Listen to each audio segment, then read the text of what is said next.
News 18 लोकमतच्या या web एक्सक्लुझिव्हमध्ये आपल्या सगळ्यांचं स्वागत. माझ्यासोबत आहेत अमोल कोल्हे. सर, खरं तर संभाजी राजांच्या चित्रपटानंतरच पुन्हा एकदा चर्चेत आलं तर स्वराज्य रक्षक संभाजी या सिनेमाच्या नंतर आता मालिकेच्या शेवटाबद्दल सुद्धा चर्चा होते आहे. तुम्ही जे युट्यूब लाईव्ह केलं त्यातनं अनेक प्रश्नांची उत्तरं खरं तर समोर आलेली आहेत. पण तेव्हाची परिस्थिती नेमकी काय होती? शेवट खरंच बदलला गेला होता का? त्यावर दबाव होता का? हे आता जो प्रयत्न सुरू आहे एक विश्वासार्हतेवर प्रश्नचिन्ह उपस्थित करण्याचा अत्यंत दुर्दैवी आहे. मुळात मालिका संपून 5 वर्ष झालेली आहे आणि त्यानंतर आता हे उकरून काढून त्याच्यावर राजकीय हेतून प्रेरित होऊन काहीतरी आरोप करणं हे अत्यंत दुर्दैवी आहे. मुळात ही दोन माध्यमं वेगळी आहेत. चित्रपट हे पूर्णपणे माध्यम वेगळं आहे. त्याची रेग्युलेटरी बॉडी जी आहे ही पूर्णपणे वेगळी आहे. टेलिव्हिजनची रेग्युलेटरी बॉडी ही पूर्णपणे वेगळी आहे. म्हणजे चित्रपट हा 1952च्या जो फिल्म ऍक्ट आहे त्यानुसार हे होतो. त्याला सीबीएफसी सेन्सर बोर्ड जे आहे ते रेग्युलेट करतं. दूरचित्रवाहिनी किंवा टेलिव्हिजन सिरियलला ही रेग्युलेटरी बॉडीज वेगळी आहे. त्यामुळे त्याला एसएनपी आहेत. या एसएनपीमुळे रक्त किती दाखवायचं, हिंसाचार किती दाखवायचं, या सगळ्या गोष्टींना काही मर्यादा आहे आणि त्यामुळे त्याला अनुसरून प्रतिकात्मक पद्धतीनं संपूर्ण बलिदानाचा प्रसंग हा मालिकेतही दाखवला गेला होता. पण आता अकारण यामध्ये काहीतरी राजकीय हेतून प्रेरित होऊन काहीतरी आरोप करून विश्वासार्हतेवर प्रश्नचिन्ह उपस्थित करण्याचा एक हास्यास्पद प्रयत्न हा काही ट्रोलर्सकडून सुरू आहे. पण याला कोणताही दबाव नव्हता.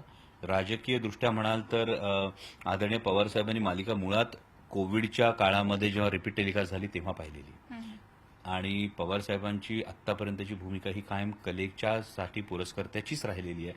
कला स्वातंत्र्याचा त्यांनी कायमच आदर केलेला आहे आणि त्यामुळे त्यांच्याविषयी जे एक खोटं नॅरेटिव्ह पसरवलं जातं हे धादांत खोटं. तब्बल 4-4.5 वर्षानंतर हा विषय पुन्हा चर्चेत येतोय. कुठेतरी खासदार आहात, विरोधी पक्षात आहात म्हणून हे ट्रोलिंग जास्त होतंय का? तुम्ही जे कमेंट्स वाचतायत त्याच्यात काय नेमकं पाहायला मिळतंय? ते काही कमेंट्समध्ये काही हास्यास्पद गोष्टी आहेत की तुम्ही चुकीच्या पक्षात आहात, तुम्ही पक्ष बदला, अशा काही कमेंट्स. आणि जेव्हा या कमेंट्स अशा समोर येतात तेव्हा स्पष्ट कळतं की हा नेमका ट्रोल करण्याचा हेतू काय. आणि म्हणून मला हसू येतं या ट्रोलर्सचं की छत्रपती संभाजी महाराजांविषयी अशा या काही ट्रोलर्सना जर एवढाच कळबळा होता तर त्यांनी अंतर्मुख होऊन विचार करावा ना की हा छत्रपती संभाजी महाराजांचा खरा इतिहास समोर आणण्यासाठी तुम्ही स्वतः काय प्रयत्न केले. खरं तर प्रयत्न काय केले हे या निमित्तानं वारंवार समोर येतं की इतिहासाची पुस्तकं वाचण्यापेक्षा त्या मोठ्या स्क्रीनवरती ती बघणं लोकांना सोयीस्कर पडतं, सोपं पडतं. महानाट्य सुद्धा तुम्ही आणलं, त्यावेळेला हा प्रसंग कसा मांडण्यात आलेला? महानाट्यामध्ये बलिदानाचा संपूर्ण प्रसंग मांडला जातो. परंतु पुन्हा तेच आहे की तुम्ही कोणत्या पर्स्पेक्टिव्हने या संपूर्ण घटनेकडे पाहता.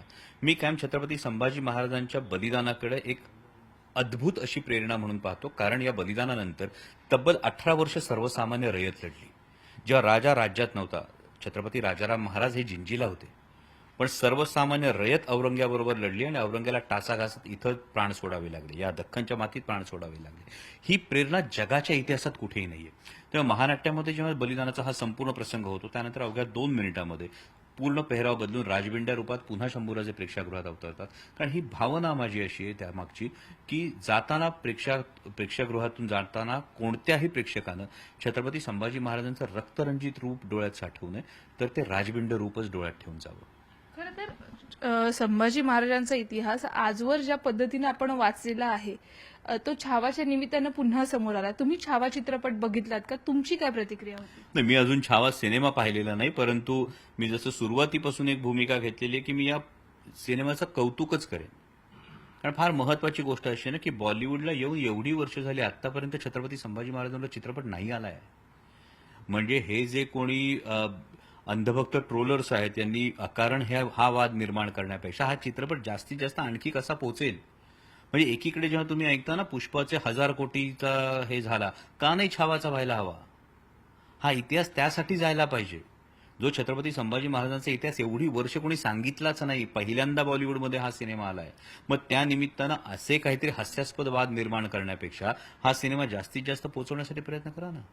खरं तर सध्या आपण जी परिस्थिती बघतोय त्यामध्ये राजकीय वाद आणि त्यानंतर चित्रपटांमधले जे बायोपिक्स आहेत ते विशेष चर्चेत येतात. परंतु छावा चित्रपटानंतर तुमच्या भूमिकेमध्ये प्रश्नचिन्ह निर्माण करत असताना काही राजकीय हेतू असल्याचं वाटतं का? किंवा ते करून कोणाला फायदा होईल? नाही, 100% मी विरोधी पक्षातला खासदार आहे आणि जेव्हा तुम्ही खाली कमेंट्स वाचता की तुम्ही पक्ष बदला, तुम्ही पक्ष बदलला पाहिजे आणि मग तुम्ही धर्मविरोधी भूमिका अशी घेतली, मग महत्वाचा प्रश्न आहे की ज्यांना असं वाटतं त्यांना ठेका दिलाय कोणी? हा फार महत्वाचा प्रश्न आहे ना, की हा स्वयंघोषित ठेका तुम्ही घेतलेला आहे की मी स्वतः सुद्धा मी माझ्या देवाची पूजा करत असेल, मी माझी विचारधारा मानत असेल, पण केवळ राजकीय भूमिका एक नाही म्हणून त्याला विरोध करणं आणि विश्वासार्हतेवर प्रश्न उपस्थित करणं हे फार दुर्दैवी आहे. हे लोकशाहीलाच मुळात घातक आहे की आम्ही म्हणू त्याच पद्धतीने जर तुम्ही मांडणी केलीत तर तुम्ही योग्य, पण तुम्ही काही इतर मांडणी केली म्हणजे पुन्हा ते अर्धा ग्लास भरलेला की अर्धा ग्लास रिकामा. म्हणजे जर तुम्ही अर्धा ग्लास भरलेला म्हणालात तरच तुम्ही योग्य, पण अर्धा ग्लास रिकामा म्हणणारे चूक. ही जी सध्याची मानसिकता आहे ही बदलली पाहिजे, तर ती लोकशाहीला योग्य ठरेल. खरं तर मुळात संभाजी महाराजांना कोणी पकडून दिलं, कोण फितूर झालं, स्वराज्य रक्षक संभाजीराजे म्हणत असताना स्वराज्य फितूर कोण झालं, याबद्दल सुद्धा चर्चा सोशल मीडियावरती आपल्याला पाहायला मिळते. यामध्ये पुन्हा बघा अनेक त्याला अँगल्स असतात. म्हणजे त्यावेळची परिस्थिती काय असेल, त्यावेळची एकूण राजकीय परिस्थिती, सामाजिक परिस्थिती.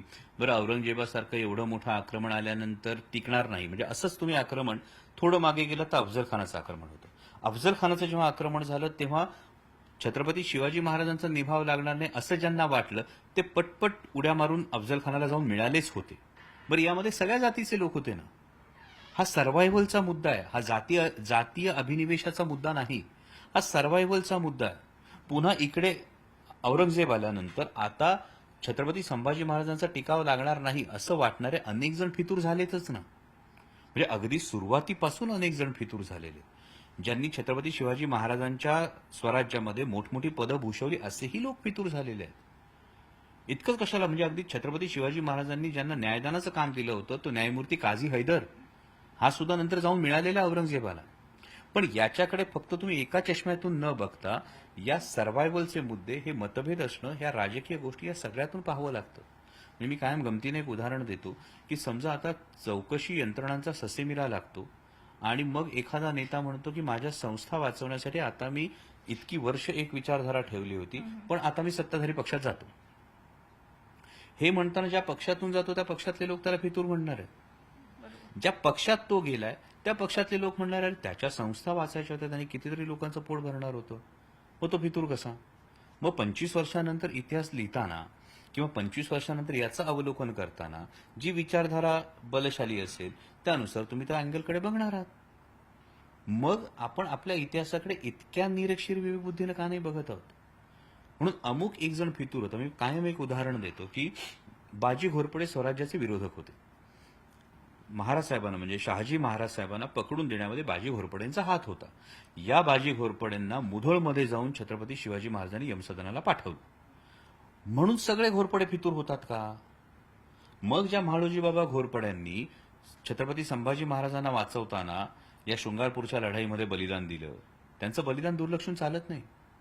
ज्यानंतर पाण्यात तुला संताजी धनाजी दिसतात का हे जे मोगल सरदार विचारायचे, त्या संताजी घोरपडे सुद्धा मग घोरपडे त्या वंशावळीत आहेत ना.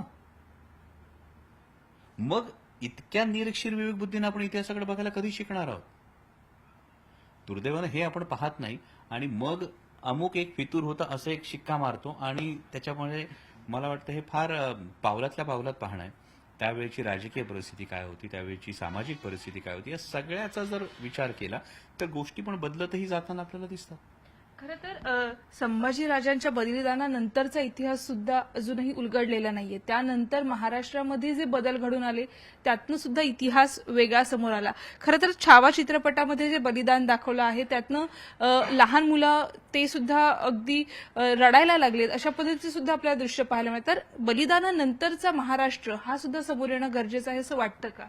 नक्कीच येणं गरजेचं आहे. मी कायम असं म्हणतो की या बलिदानात जागतिक इतिहासात नाही अशी प्रेरणा आहे आणि त्यामुळे नक्कीच स्वराज्य सौदामिनी ताराराणींचा इतिहास असेल, संताजी घोरपडे धनाजी जाधवांचा हा जो एक अफाट असा जो एक संपूर्ण हा जो इतिहास आहे, हा इतिहास समोर येणं सुद्धा तितकंच गरजेचं आहे.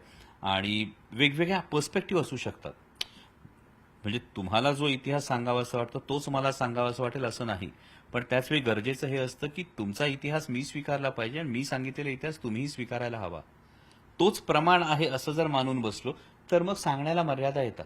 आणि म्हणून याचाच परिपाक हा येतो की नेपोलियन बोनापार्टवर 2.5 लाख पुस्तकं येतात. छत्रपती शिवाजी महाराजांवर किती पुस्तकं येतात?